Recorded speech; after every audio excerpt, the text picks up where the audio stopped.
Bonjour à tous. Vous connaissez sans doute l'application TikTok. Cette application qui vous permet de faire des vidéos courtes et assez facilement à partager à vos amis ainsi qu'à vos abonnés. Bien que cette application soit populaire et très utilisée par les jeunes, depuis quelque temps, on entend parler du côté sombre de cette application, le dark side. Pour ceux qui ne savent pas ce qu'est le dark side, c'est un peu comme le dark web. C'est là où sont stockées les vidéos qui ne peuvent pas être diffusées sur l'application. Des vidéos assez glauques par exemple, voir un homme âgé embrasser une jeune fille de 13 ans, des personnes qui se filment avec un filtre assez flippant qui bizarrement ne se trouve pas sur TikTok de base. On peut même y voir des choses beaucoup plus effrayantes, comme ce qui semble être des meurtres filmés en direct. Si nous faisons cette vidéo aujourd'hui, c'est avant tout pour faire de la prévention. Trop de jeunes utilisent TikTok, et le pire c'est que souvent les vidéos du dark side arrivent sur le fil d'actualité, donc des enfants, et même les vôtres pourraient voir ces vidéos choquantes.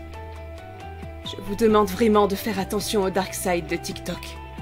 Ne prenez pas ça à la légère. Et si vous ne me croyez pas sur les risques de ce côté sombre de l'application, je vais vous partager le témoignage d'une victime du dark side.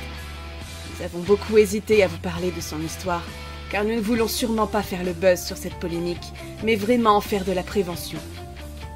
Ce que je vais vous raconter, c'est l'histoire d'Elisa, 13 ans, qui a été malgré elle victime du dark side. Elisa est une adolescente comme les autres.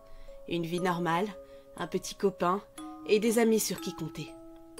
Elle pratique souvent la natation et on peut dire qu'elle est très douée dans ce domaine. Mais ce qu'Elisa préfère avant tout, c'est filmer ses exploits. Elle diffuse souvent ses vidéos de natation sur TikTok. Elle n'a pas beaucoup d'abonnés, mais pour elle, ça n'a pas d'importance. Tout ce qui lui importe, c'est partager ces moments-là avec ses amis et les garder comme souvenir. Un soir, alors qu'elle avait fini ses devoirs et que l'ennui commençait à se sentir, elle décida d'aller sur l'application TikTok pour voir les vidéos de ses amis, et surtout de son petit copain. Elle passa plutôt un bon moment, même s'il fut de courte durée. Alors qu'elle parcourait le fil d'actualité, son attention se porta sur un homme. Son pseudo était Mick88. En regardant son TikTok, elle fut assez choquée, parce qu'elle n'avait vraiment pas l'habitude de voir ça.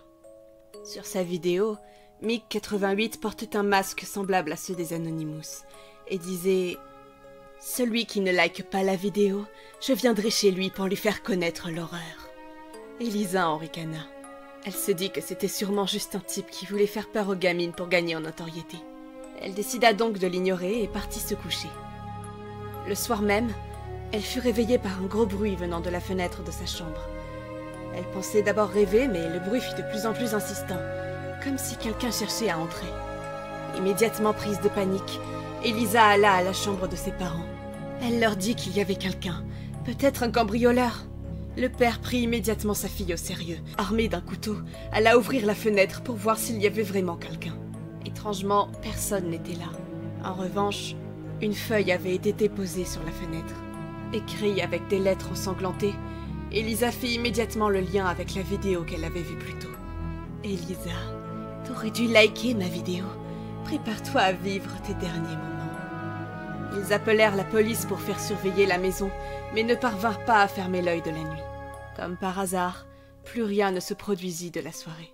Aujourd'hui, Elisa et sa famille ont déménagé dans une autre maison, et les choses se passent pour le mieux pour eux. Malgré tout, une part d'ombre demeurera toujours dans cette histoire. Qui donc était venu toquer à sa fenêtre? Qui a laissé ce mot?